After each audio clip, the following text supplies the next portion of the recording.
Welcome to the day of question series, and this is serial 14, and today we have taken a concept of bar. You have utilized long time for solving question of bar, but our competition doesn't allow to follow this method this time because we have to do that question in GP. So let us see what is the meaning of bar. Let us take one example. हमें दे रखा है 6 बार और obviously ये एक rational number है और इसको हमको पी बाई क्यू फॉर्म में लिखना है. This is rational number, this is rational number. For class 8 student what is bar? Bar means this term is repeating time and again, repeat होती चली आ रही है. आई कैसे? When 2 and 3 is rational number and when we divide 2 by 3 we will get this. I think you all know this thing. Again 6 because we again do this and this keeps on going on. So this type of division gives us bar. So we can write this in terms of this. It means इससे थोड़ा सा ज्यादा. मतलब क्या मतलब हुआ? अगर मैं ये लिख देता हूं तो ये इससे बहुत ज्यादा हो गया in terms of mathematics, in terms of कभी मतलब ज्यादा in the sense in terms of maths, in terms of quantity. कभी कभार 1 किलोमीटर डिस्टेंस अगर मैं अपने घर से स्टेशन की बात करता हूं तो हो सकता है स्टेशन 2 किलोमीटर हो तो 100 मीटर कोई रिक्वायरमेंट नहीं होगी. लेकिन मेरे घर से अगर रेलवे स्टेशन 1000 किलोमीटर हो तो 50 किलोमीटर भी डिस्टेंस क्या हो जाएगा है 50 किलोमीटर, वो छोटा हो जाएगा इन टर्म्स ऑफ डिस्टेंस. और यहाँ पे 2 किलोमीटर में 100 मीटर भी डिस्टेंस रेशियो नहीं आ पाएगा उसका. तो ये चीज क्या है? इस चीज को हम कैसे लिखेंगे? ये तो बहुत ज्यादा हो गया. अच्छा, ये बहुत कम हो गया. इसके बीच में ये टर्म है, ये टर्म एग्जैक्ट ये हो गया. तो इससे थोड़ा सा ज्यादा, इससे थोड़ा सा ज्यादा, इससे थोड़ा सा ज्यादा, मतलब ये 0 लगेगा ना यहाँ पे. ये अगर मैं ये बात करता हूँ, मैं ये बात करता हूँ, ये अच्छा मैं ये बात करता हूँ 6 6 5, इसके बीच में क्या नंबर आएगा? 6. लेकिन अभी भी खत्म नहीं हुआ तो इसके बीच में चलता जा रहा है. ये वो नंबर्स हैं. तो बार का मतलब आप सिंपली समझिए थोड़ा सा ज्यादा, थोड़ा सा ज्यादा. अच्छा, अब इसको आप कैलकुलेट करते हो, इसको आप कैलकुलेट करते हो. कैसे कैलकुलेट करते हो? देखो, इसको अगर आपको इस फॉर्म में लिखना है, इस नंबर को दोबारा इस फॉर्म में लेके आना है तो आप जनरली क्या करते हो? x मानते हो. ये स्कूल की अप्रोच तो बेटा वही रहेगी. और इसको फिर आप कैसे लिख लेते हो? ऐसे लिख देते हो और फिर मल्टीप्लाई बाय 10 करते हो, मल्टीप्लाई बाय 10 करते हो बोथ द साइड. मैं बाकी चीजें नहीं लिख रहा हूं. सो क्या ये इक्वेशन अगर फर्स्ट थी, ये इक्वेशन मेरी सेकंड थी. जब मैंने सेकंड में से फर्स्ट को माइनस किया मेरे पास आ गया 9x और यहाँ पे क्या आ गया? देखो यहाँ पे क्या आ गया? 6. आप माइनस करके देख लेना. तो x की वैल्यू क्या आ गई? 2/3. देखो 2/3 आ गई, 2/3 आ गई. जब हम कॉन्सेप्ट सीखते हैं, कॉन्सेप्ट सीखने का तरीका हमारा धीमे धीमे होना चाहिए, धीमे धीमे. तो पहले तो ये चीज मैं वो बता रहा हूँ जो आपको चीजें आती हैं. अच्छा ठीक, ओके, ये लिया. अगर मैं यही चीज अगर मैं ये लेता, क्या लेता? क्या अगर मैं x को ये लेता, क्या लेता? मेरे पास ये दे रखा होता तब आंसर क्या आता? तब भी देख लो, तब आंसर क्या आता? तब मेरे पास आंसर आता, पहले मैं इसको 10 से मल्टीप्लाई करता तो ये हो जाता मेरे पास क्या? 10x. क्या हो जाता? 10x. और ये क्या हो जाता? क्योंकि मैं इसको ऐसे लिख सकता हूँ ना उस टाइम. बार कितने पे? बार से पे. ये तो इसको मैं कैसे लिख सकता था? ये मेरे पास हो जाता 0.666 बार. मतलब चलता चला जाता ये भाई, एक पॉइंट इधर बढ़ गया. अच्छा, अब ये इक्वेशन अगर मेरे पास फर्स्ट है, ये सेकंड है, मैं अगेन यहाँ पे 100 को मल्टीप्लाई करूंगा. ये आपको पता है, ये आपको पता है. या 10 का मल्टीप्लाई करूंगा तो ये क्या हो जाएगा? 6. ये इक्वेशन मेरे पास थर्ड हो गई. अब मैं अगर थर्ड को सेकेंड से मल्टीप्लाई करूंगा तो आप देखना क्या आएगा? 90x/6. और यहां से x की वैल्यू क्या आ जाएगी? 6/90, जिसको मैं डायरेक्ट लिख रहा हूं 6/90, जिसको मैं डायरेक्ट लिख रहा हूं 2/30. 2/30 क्या आ जाएगी? 2/30. डायरेक्ट लिख रहा हूं मैं इसको मैं डाल रहा हूं. Bar is nothing. Again I am telling you, bar is nothing. जब हम किसी नंबर को डिवाइड करते हैं, बार इज नथिंग. जिन बच्चों को बार में दिक्कत आ रही है, जिन बच्चों को दिक्कत आ रही है, जो 10 को हम 3 से डिवाइड करेंगे, 10 and 3 इज रैशनल नंबर, तो हम जब डिवाइड करेंगे तो ये 3 आ जाएगा, फिर ये 9 आएगा यहाँ पे, फिर यहाँ पे 1 आएगा. अब हम इसको दोबारा डिवाइड करने के लिए हमको क्या 0 लगाना पड़ेगा और यहाँ पे हमको 3 टाइम्स मिल जाएगा, और ये मतलब keeps on dividing dividing dividing. तो जब डेसिमल के बाद कोई नंबर रिपीट होता है तब रिपीटिशन हम कब तक करेंगे, रिपीटिशन का अंत तो है नहीं। तो उस रिपीटिशन को अवॉइड करने के लिए हम क्या करते हैं, 3 के जो नंबर रिपीट हो रहा होता है या ग्रुप ऑफ नंबर रिपीट हो रहा है उसके ऊपर बार लगा देते हैं, ये चीज है। अच्छा अब आगे देखो, 2 आ गए, कॉन्सेप्ट अब यहीं से हमारा शुरू होगा। थर्ड पार्ट, थर्ड अगर मेरे पास ये होता, x की वैल्यू मेरे पास क्या होती 006। अब मैं इसको सॉल्व नहीं कर रहा हूं, डायरेक्ट करके दिखाऊंगा। ये क्या आता, ये मेरे पास होता 100x और ये होता मेरे पास 6। अच्छा अब ये हो जाता 1000x और ये क्या हो जाता 6। और जब मैं इसको डिवाइड करता तो मेरे पास क्या नंबर आता, मेरे पास नंबर आता ये। अच्छा तो और काटने के बाद 2 × 300,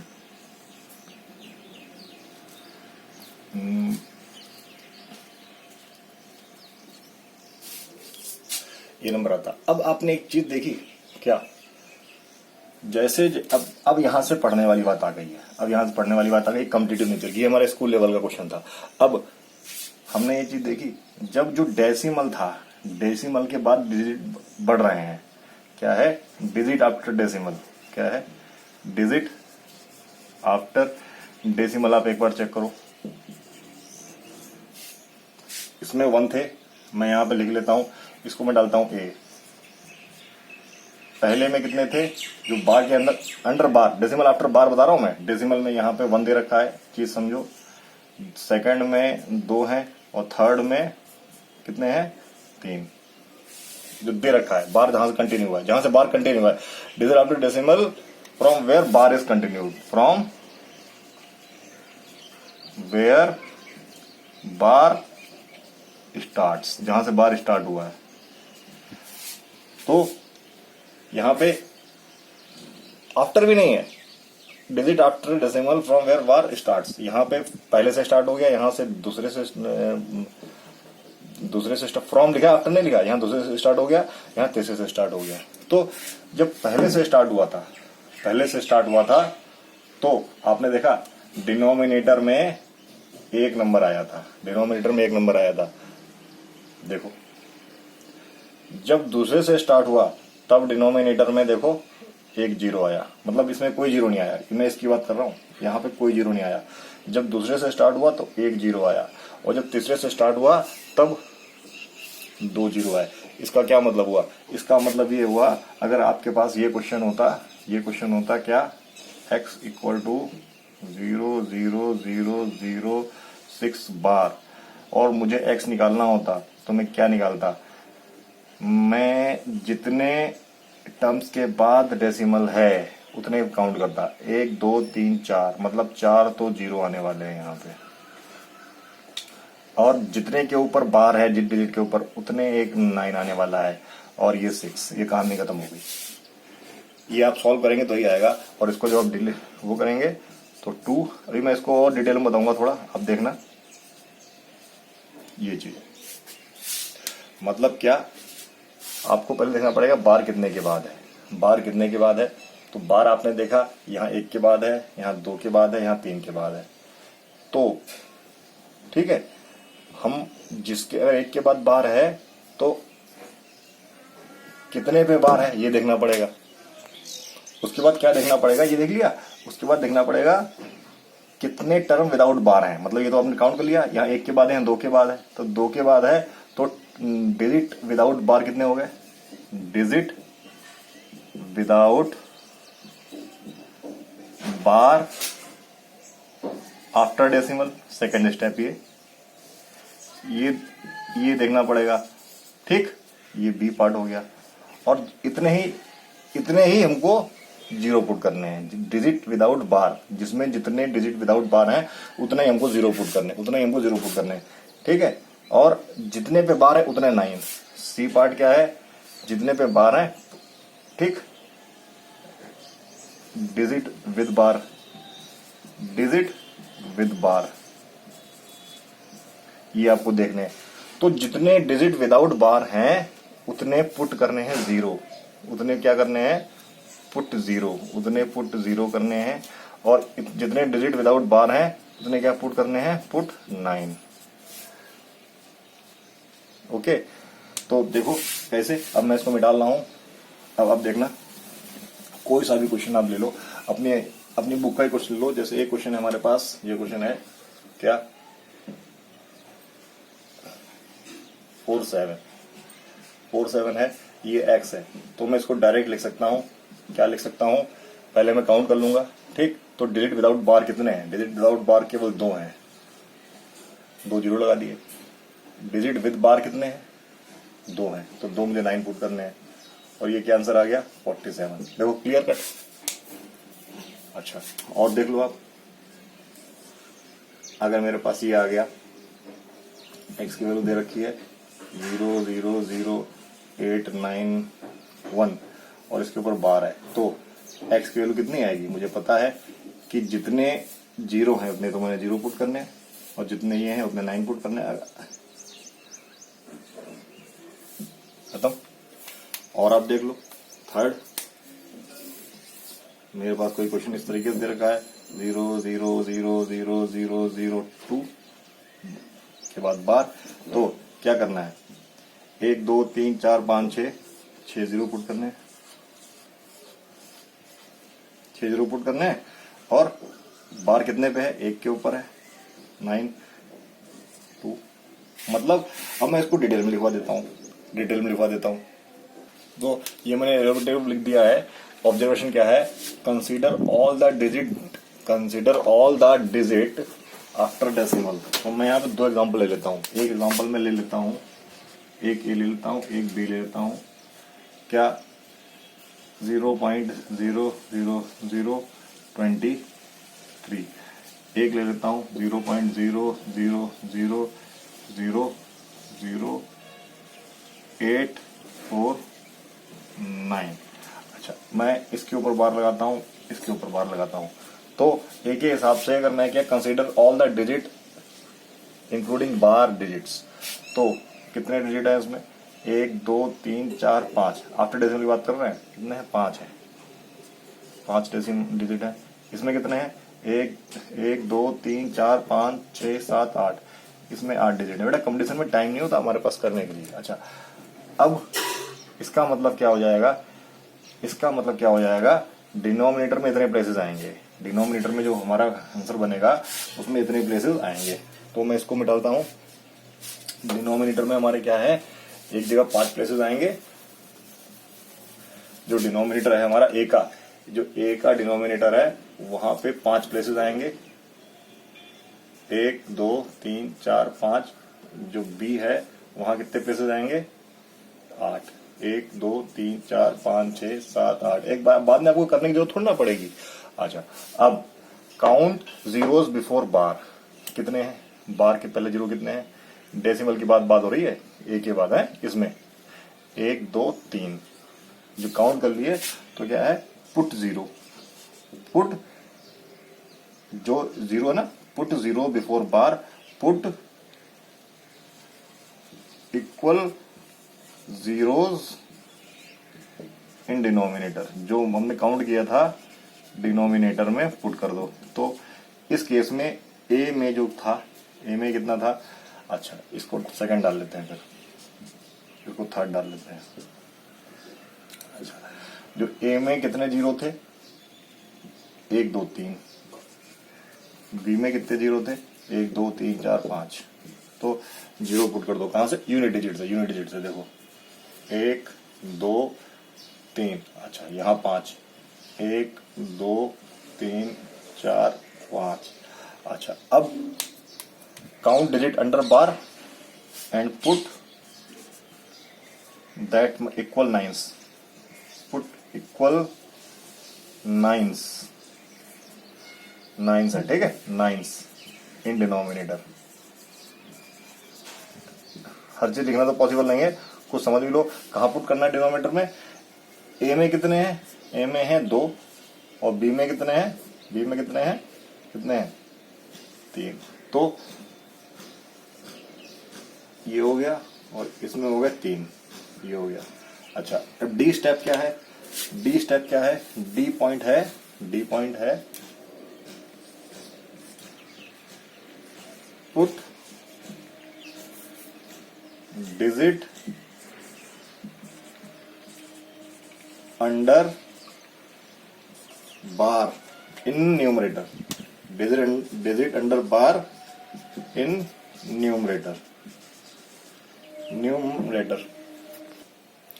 सो put digit under bar in numerator. A में कितने हैं? ए में 2 हैं, 3 2 3, मतलब यहां पे मैं 2 3 रख दूंगा। अच्छा, और बी में 3 है तो मैं यहाँ पे 3 लिख दूंगा, वही जो डिजिट है, पुट डिजिट। अब देखो कितना आसान हो गया, how much easy is this. ये रूलिंग अगर आप याद रखोगे, अभी मैंने ये सिंपल एग्जांपल लिए हैं।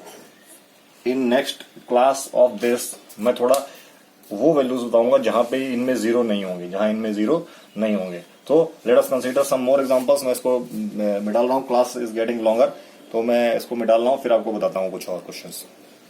So let us do some questions, but before proceeding to examples, this class is meant for comparison purpose.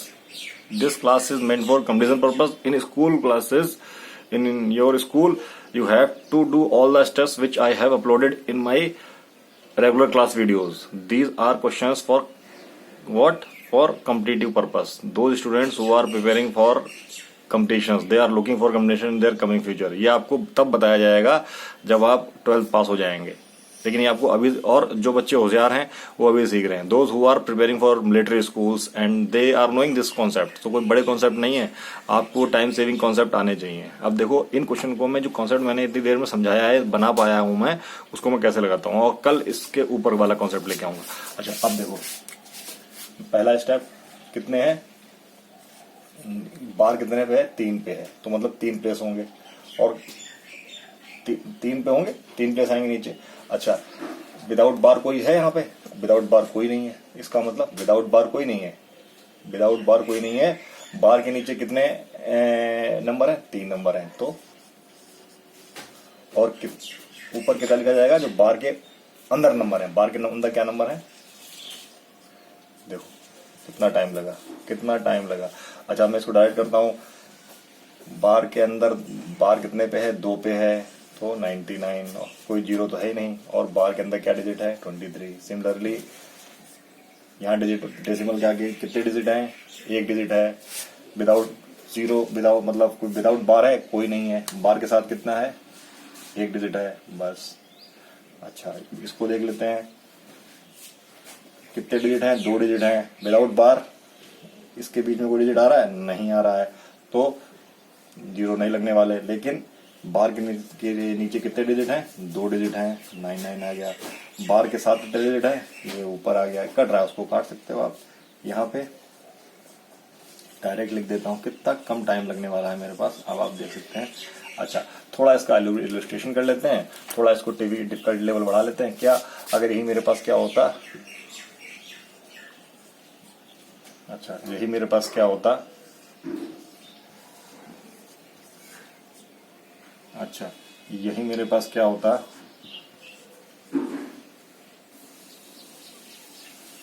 छोड़ो, इसमें लिखते हैं। यही मेरे पास क्या होता? यहां मेरे पास क्या होता? 00585 और बार।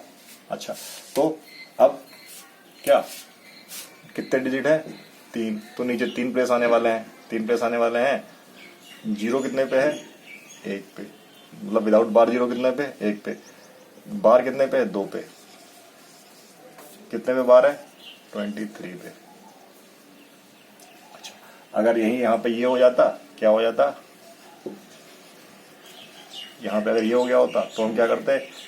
क्या जीरो लगाते? जीरो नहीं लगाते, क्योंकि विदाउट जीरो को एक भी डेसिमल नहीं है। लेकिन बार के नीचे कितने डिजिट है? 3, तो 3 9 हो गए होते, और ऊपर क्या लिख दिया होता? 023, और कट जाता। देखो अंदर देख लो, आप अंदर देख लिया आपने। अच्छा, यहाँ पे कितने डिजिट विदाउट बार हैं? 3, तो 3 जीरो यहाँ पे आ गए। कितने के ऊपर बार है? 1 के ऊपर बार है, ठीक है। अच्छा, कितने डिजिट है, नीचे 3, नीचे 3 डिजिट आने वाले हैं। बार कितने पे नहीं है, 1 के ऊपर बार नहीं है। कितने के ऊपर बार है, 2 के ऊपर बार है। और ऊपर 0 लिखेंगे, लेकिन 0 लिखने का कोई फायदा नहीं, इसलिए हम हटा देंगे। सिमिलरली यहाँ पे 9900085855 अब आपका कॉन्सेप्ट कितने में तैयार हो गया है, 10 सेकंड नहीं 5 सेकंड में तैयार हो गया है कॉन्सेप्ट। देखो इस क्वेश्चन को करता हूँ मैं मिटा रहा हूँ, इस क्वेश्चन को करता हूँ। इस क्वेश्चन को करने के लिए क्या किया मैंने, इस क्वेश्चन को करने के लिए मुझे पता है, मुझे लिखना पड़ेगा 2399। इसको क्या लिखना पड़ेगा, 2299। अच्छा, तो ये जुड़ गया, क्या हो गया 99 और ये जुड़ के क्या आ गया 45। 45 भी 3 से कटता है, ये भी 3 से कटता है, तो कितना आ गया, ये 9 से भी कटता है, 5/11। अगर इस क्वेश्चन को आपने 10 सेकंड से ज्यादा ले लिया कंपटीशन में तो आप सिलेक्शन से बाहर हैं, आप सिलेक्शन से बाहर हैं। So hope you have enjoyed the video. Please share and subscribe my channel. ऐसे ही मैं कॉम्पिटिटिव नेचर के क्वेश्चन आपके लिए लाता रहूंगा। आप अपने आप को अभी से तैयार करें कंपटीशन के लिए, ताकि इन फ्यूचर आप अच्छी से अच्छी जॉब पा सकें। Till then bye, see you in the next video.